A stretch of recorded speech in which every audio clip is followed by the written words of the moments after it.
इस वीडियो में हम लोग कवर करने वाले हैं सॉलिड स्टेट का एक नया एक्सपेरिमेंट जो बेस्ड है पीएन जंक्शन पर। इस एक्सपेरिमेंट का जो एम है वो है आपका पीएन जंक्शन के डिफरेंट करेक्टरिस्टिक्स के बारे में पता करना। तो इस एक्सपेरिमेंट के 3 पार्ट हैं।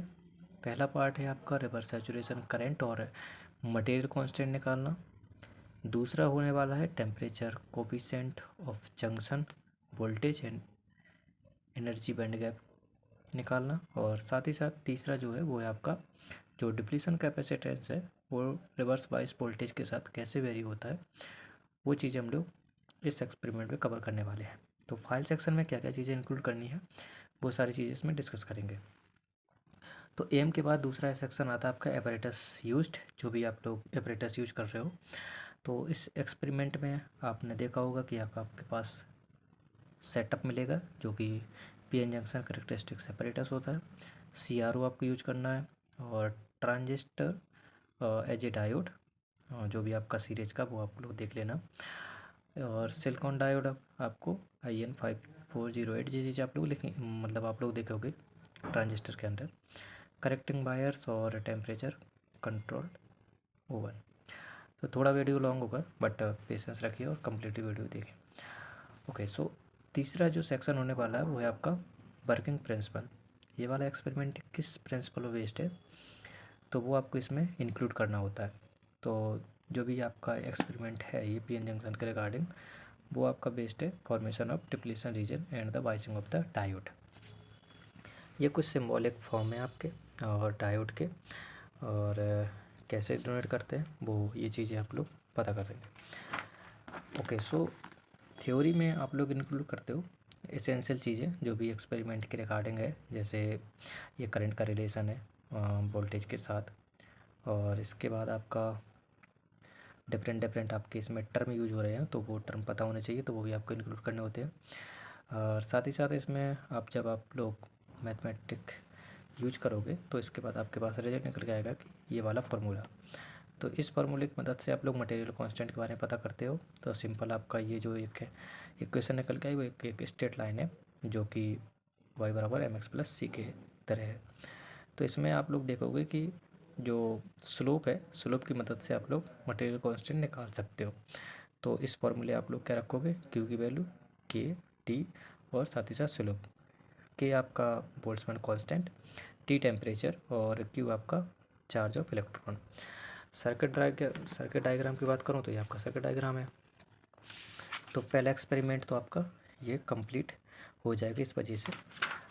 तो मेन फार्मूला आपका क्या है, ये वाला, ये स्लोप को डिनोट करेगा।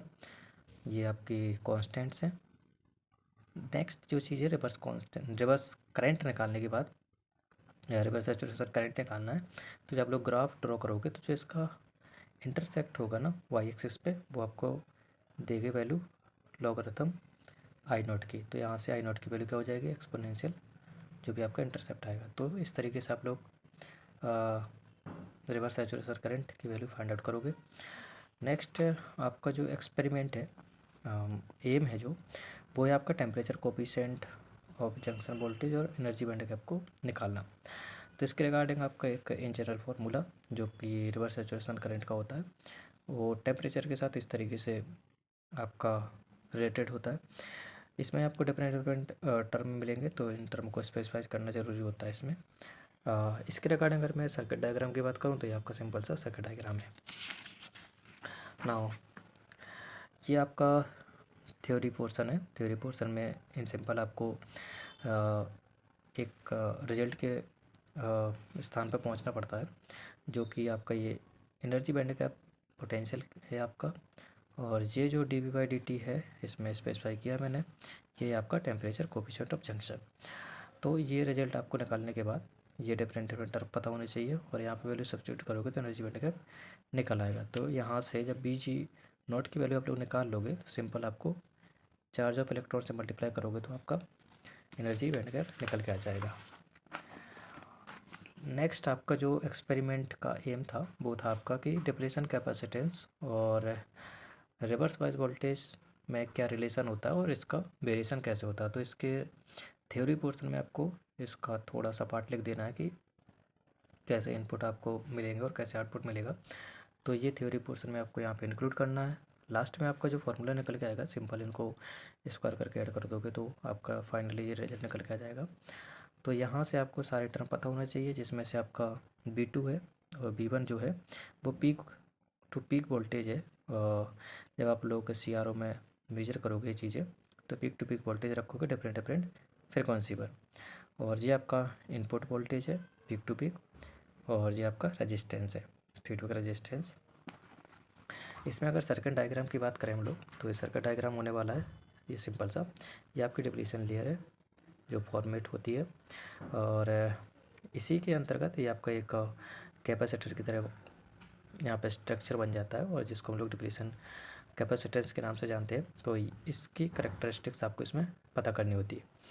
ये आपके सेटअप के अंदर आपका एक सर्किट डायग्राम है, जिसमें आपको ओप एम्प, फीडबैक रेजिस्टेंस, साथ ही साथ ये कंडक्टेंस और ये इनपुट पावर सप्लाई है। तो ये सर्किट डायग्राम है, और इसमें जो डिफरेंट डिफरेंट टर्म्स हैं वो आपको पता होने चाहिए। इसके बाद नेक्स्ट चीज़ जो आती है थ्योरी के बाद चीज़ें आती है लिस्ट काउंट। तो लिस्ट काउंट में आपको जो भी सेटअप में डिफरेंट डिफरेंट आपके कंपोनेंट्स हैं उनके लिस्ट काउंट पता होना चाहिए। जैसे वोल्ट मीटर का लिस्ट काउंट लिखना है, एमीटर का लिस्ट काउंट, और आपका जो भी टेम्परेचर मेजरिंग डिवाइस है उसके लिस्ट काउंट के बारे में आपको यहाँ पे स्पेसिफाई करना होता है।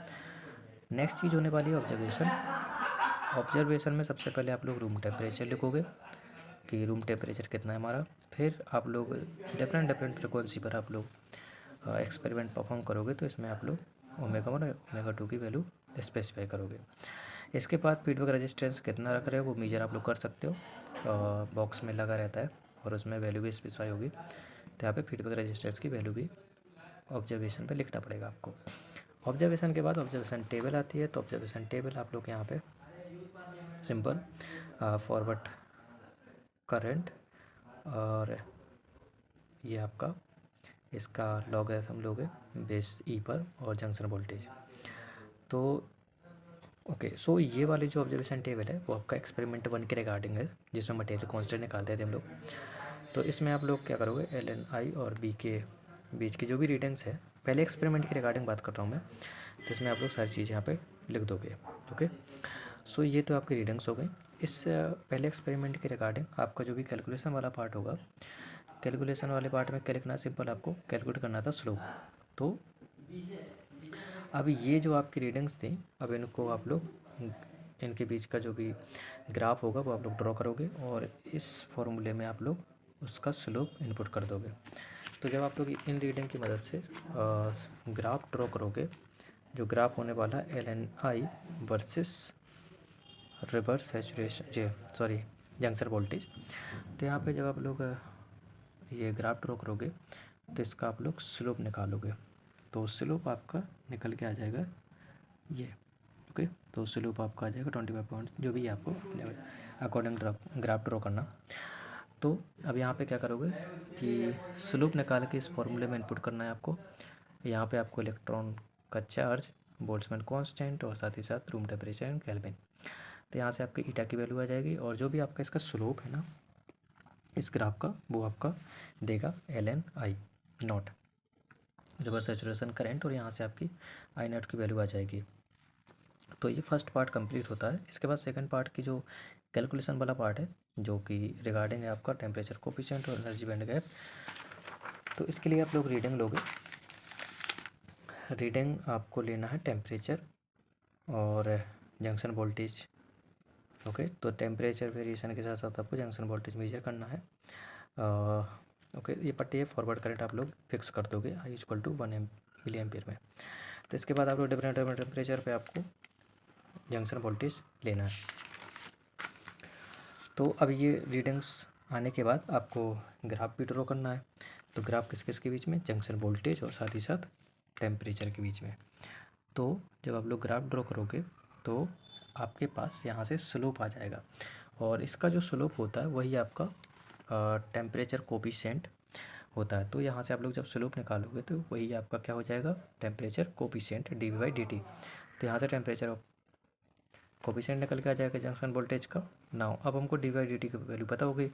अब ये हमारा फॉर्मूला यूज था, तो इसमें आपको डिफरेंट टर्म पता होने चाहिए, जैसे टी, एम, ईटा, के टी, ये सब चीज़ें आपको यहाँ पे इंक्लूड करनी है। तो अब अगर आप लोग सिलिकॉन के लिए यूज कर रहे हो तो एम की वैल्यू क्या रखनी है, और जर्मेनियम के लिए कर रहे हो तो क्या रखनी है, ये सारी चीज़ आप लोग देखोगे। तो यहाँ से जब आप लोग इस टर्म की वैल्यू निकालोगे तो आपके ये सारे कांस्टेंट हैं, और ईटा आपने निकाल लिया था पिछले वाले एम, मतलब जो भी ये परफॉर्म किया था, तो वैल्यू यहाँ से निकल के आ जाएगी इस टर्म की ये। इसके बाद आप लोग ये वैल्यू यहाँ पे इनपुट करोगे, तो जब ये इनपुट करोगे तो ये वाली कैलकुलेशन आपकी हो जाएगी 1.21, ये आपका वोल्टेज निकल के आ जाएगा। और एनर्जी गैप निकालने के लिए जस्ट इसको ई से मल्टीप्लाई कर दोगे तो इलेक्ट्रॉन वोल्ट आ जाएगा। अब जो हमारा तीसरा था, जिसमें हम लोग डिप्लीशन कैपेसिटेंस और जंक्शन वोल्टेज की बात कर रहे थे, तो इसके रिगार्डिंग जब आप लोग रीडिंग लोगे तो रीडिंग लेना है आपको डिफरेंट फ्रिक्वेंसी पर। ये आपका वॉइस वोल्टेज है, ओके। सो ये आपके उसमें आपको सेटअप में मिल जाएंगे डिफरेंट फ्रिक्वेंसी पर। तो एक बार सेट करने के बाद CRO में आप लोग peak to peak value measure करोगे, इसी प्रकार उसको ओमेगा 2 पर सेटअप करोगे तो B2 की वैल्यू आ जाएगी। इस तरीके से आपको ये वॉइस वोल्टेज आपको चेंज करना, और साथ ही साथ V1 और V2 की वैल्यू CRO की मदद से यहाँ पे नोट करना है। इसके बाद ये जो आपका फॉर्मूला था ना, CD का रूट में B2 square minus B1 square divide by root of omega 2 माइन इंटू B इंटू R, तो यहाँ पे ये वैल्यू पुट करोगे ना तो ये आपके CD आ जाएगी, जो कि डिप्लीशन कैपेसिटेंस है। तो यहाँ से आपका ये आ जाएगा आपका, राइट। तो जब ये वैल्यू आप लोग रखोगे तो ये सिंपल सा आ जाएगा, और यहाँ पे B2 और B1 की वैल्यू उस फॉर्मूले पर रख देना है, तो वहाँ से उस वाली टेबल, ये वाली जो टेबल थी ना, ये आपकी फिल हो जाएगी। सो इसके बाद हमको क्या करना है, ग्राफ ड्रॉ करना है डिप्लीशन कैपेसिटेंस और वर्सेस जो हमारा वॉइस वोल्टेज था। तो जब आप लोग यहाँ पे वैल्यू पुट करोगे तो आपके पास ये डिक्रीज ऑर्डर का आपका एक पैटर्न देखने को मिलेगा। तो ये तो हो गए तीनों के बाद। अब इसके बाद हमको अगला पॉइंट जो लिखना पड़ता है वो लिखना पड़ता है लॉग एरर। अब लॉग एरर में क्या करना है कि हमारा एक्सपेरिमेंट में जो भी फॉर्मूला यूज हो रहा था ये, तो इसमें जो भी चीज़ें वेरिएबल है उसके रिगार्डिंग हम लोग लॉग एरर निकालते हैं। तो ये तो आपका फॉर्मूला निकल के आ जाएगा, ओके। सो यहाँ से आपको क्या करना है, ये जो भी लिस्ट काउंट है वो आप लोग इनपुट कर दोगे डेल्टा की वैल्यू, और जो भी आपकी कांस्टेंट है उसकी वैल्यू आप लोग रख दोगे। तो यहाँ से सारी चीज़ आप लोग किसी एक पर्टिकुलर वैल्यू पर, जैसे ये चीज़ कांस्टेंट है बट हमने B जो भी फिक्स रखोगे उसी के रिगार्डिंग हमको I रखना है, और वहाँ पे ये वैल्यू पुट करनी है। तो यहाँ से आपकी लॉग एरर निकल के आ जाएगी। इसके बाद आपको रिजल्ट में सारी चीज़ें लिखनी है कि 3 M से, तो 3 के रिगार्डिंग आपके रिजल्ट होंगे। तो पहला था रिवर्स सैचुरेशन करंट, ये आपका निकल गया था। Material constant with log error. अगला था आपका टेम्परेचर कोफिशिएंट और एनर्जी बैंड गैप। और अगली चीज़ हमने देखी थी डिप्लीशन कैपेसिटेंस, और जो आपके वॉइस वोल्टेज था, रिवर्स वॉइस वोल्टेज, उसमें कैसा पैटर्न देखने को मिलेगा। तो हमने देखा था कि वो डिक्रीज हो रहा था इंक्रीज वोल्टेज के साथ, राइट। तो ये आपका रिजल्ट हो जाता है। इसके बाद नेक्स्ट जो होता है लास्ट पोर्सन, वो होता है precautions and source of error. तो इसमें से आपको एटलीस्ट 5-6 पॉइंट्स आपको यहाँ पे इंक्लूड करने होते हैं। तो ये आपके प्रिकॉशंस और सोर्स ऑफ एरर हो जाते हैं। इस प्रकार आपका ये जो PN जंक्शन वाला एक्सपेरिमेंट होता है वो कम्प्लीटली कंप्लीट हो जाता है। तो आई होप समझ में आ गया होगा, और आपको फाइल में क्या क्या इनक्लूड करना है वो चीज़ आप लोग इस वीडियो की मदद से आप लोग देख लोगे। तो थैंक यू, और न्यू वीडियो हम लोग न्यू एक्सपेरिमेंट की बात करेंगे, ओके। तब तक के लिए bye and all the best.